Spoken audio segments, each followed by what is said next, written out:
Okay, this video is how to figure out how many grams you would need when making a solution from a solid component. So anyway, this is the type of video that, let's say that you knew how much you wanted to make, like you wanted to make like 250 milliliters, so you need 250 milliliters, and it needs to be 0.80 molar, but you're starting off with a solid.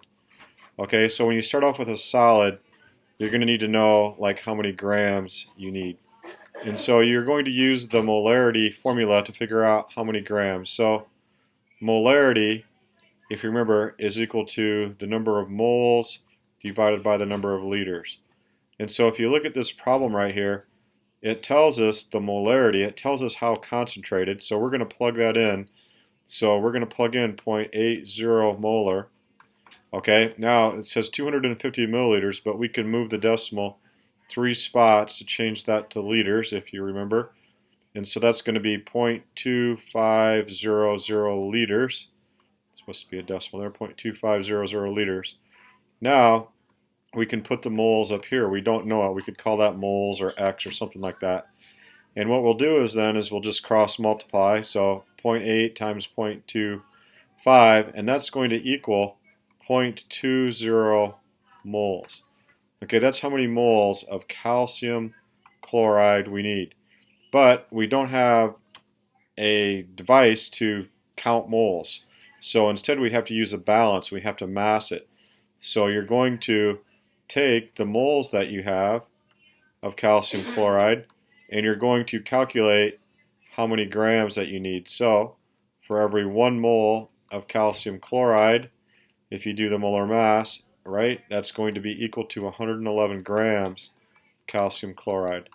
And so you would do that math and you would end up getting 22.2 grams calcium chloride.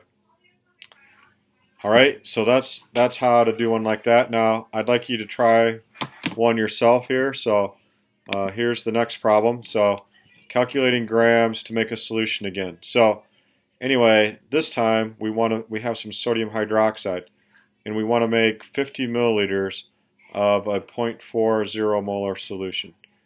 Okay, so remember that you're going to use this equation: molarity equals moles divided by liters.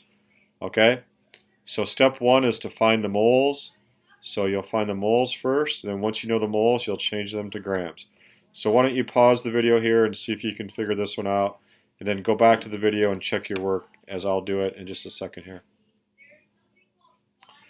Okay, so let's see how you would do this. So we're going to plug in the numbers. So 0.40 capital M, that's the molarity, equals the moles, that's what we don't know, and we have 50 milliliters. So what we're going to do is move the decimal 3 spots to make it into liters, and so that's going to be 0.0500 liters.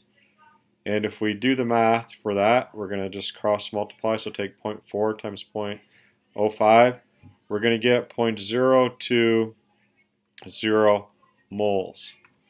But we need to change that to grams. So we got that many moles of NaOH. So we're going to change that to grams. So we're going to go 0.020 moles. Then we'll do a picket fence here. And we'll say for every 1 mole of NaOH, if you do the molar mass, 23 plus 16 plus 1, that's going to equal 40 grams of NaOH. And so we do the math there. And it ends up being, let's see here, I didn't do this right with my calculator the first time. So let's see, 0.02 times 40 equals 0.8.